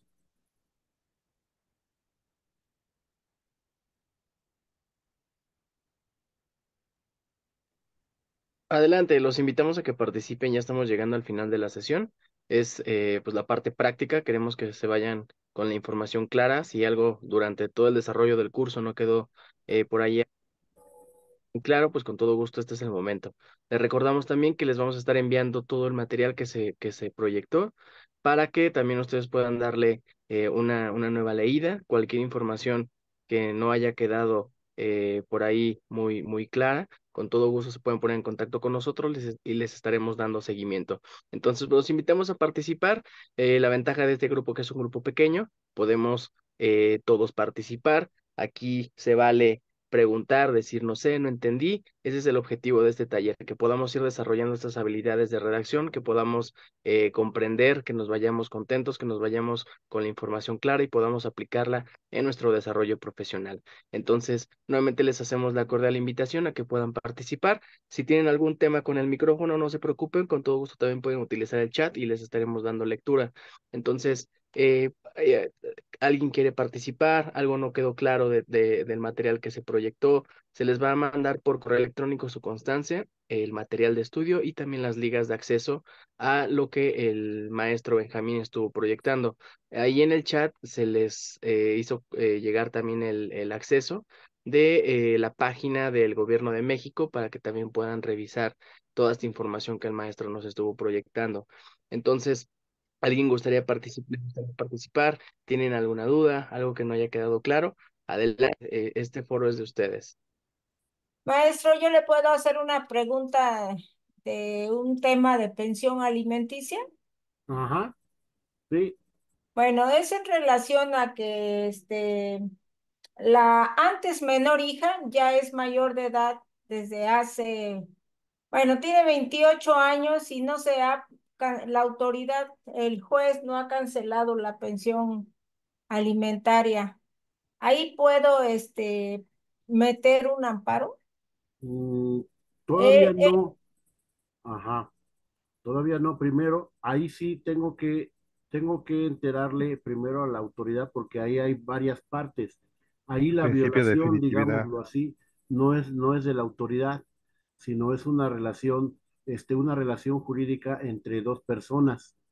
Ajá, ahora sí que el deudor alimentario y el acreedor alimentario. El juez lo único que hizo fue sancionar o permitir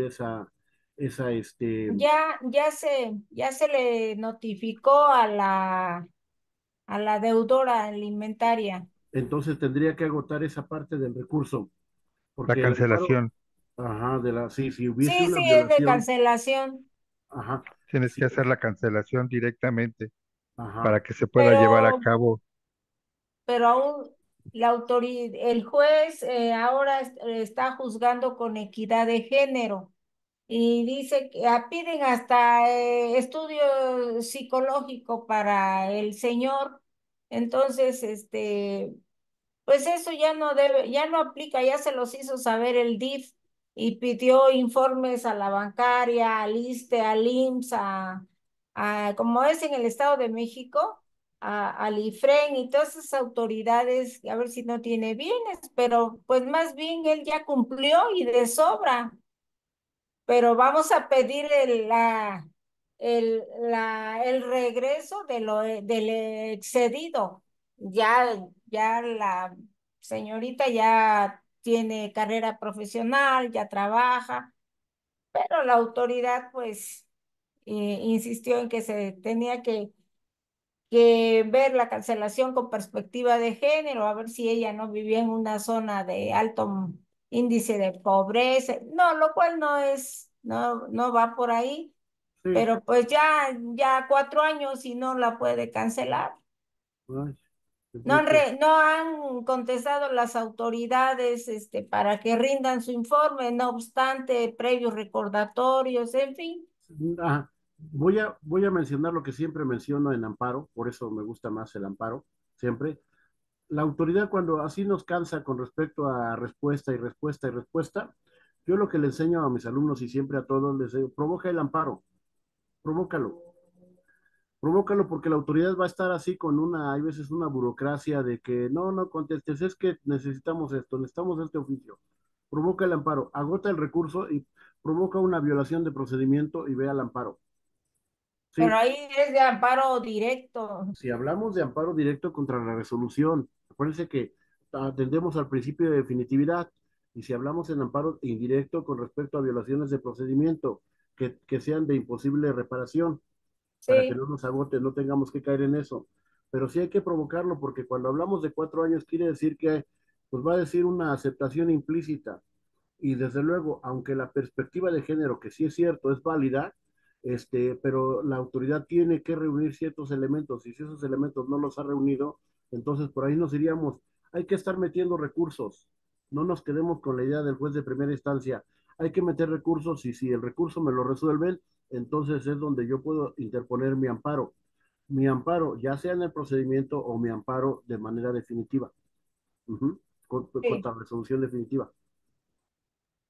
Saber qué argumentaste para poder solicitar la cancelación, para que puedas tener en base para poder realizarlo, ¿sí? Sí, La forma de cómo tú argumentaste el hecho de que ya era mayor de edad, el hecho de que ya no necesitaba la pensión alimenticia, el hecho de que mm, diferentes circunstancias, tú las tienes que argumentar. ¿Para qué? Para que ya no se dé la pensión y se cancele.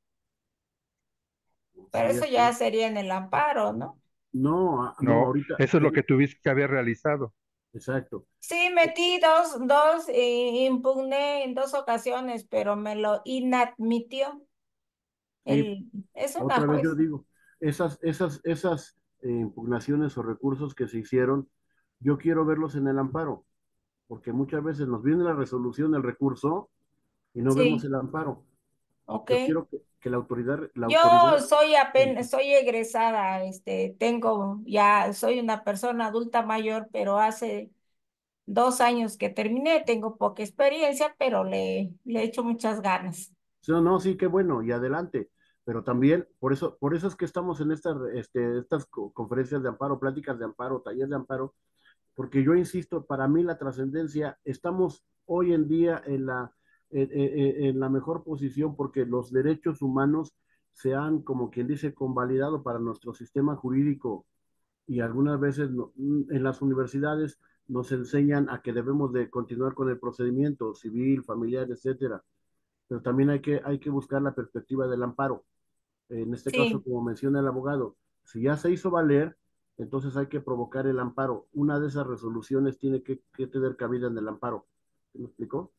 sí, Ok. correcto, gracias. Sí, bien. Yo quería concluir con alguna participación de ustedes con respecto a, aunque ya el abogado ya mencionó, ¿verdad? Ya mencionó cómo redactamos la premisa mayor y la premisa menor. Ajá. Entonces, cerramos con esta. Aquí está una vez más compartiendo la premisa mayor. Lo que me dice la convención, una, dos, tres, cuatro, cinco, seis, siete, siete, digámoslo así, siete legislaciones, desde luego que son las convenciones, y luego el Código Civil y la ley en cuanto a México, y hay que argumentar y hay que poner la premisa menor, que sería todos los daños que acá están ocasionados, todos estos, la premisa menor, los daños que están aquí ocasionados, y desde luego mi conclusión, lo que debe hacer la autoridad. Ajá. Aquí yo voy a mencionar los tipos de autoridad son diversos. En este caso, la autoridad municipal, la autoridad estatal y desde luego la autoridad federal. ¿Y cómo voy a instrumentar, cómo va a ser ese procedimiento para proteger a esos menores? O sea, pero todo esto yo se lo tengo que mencionar en los conceptos de violación.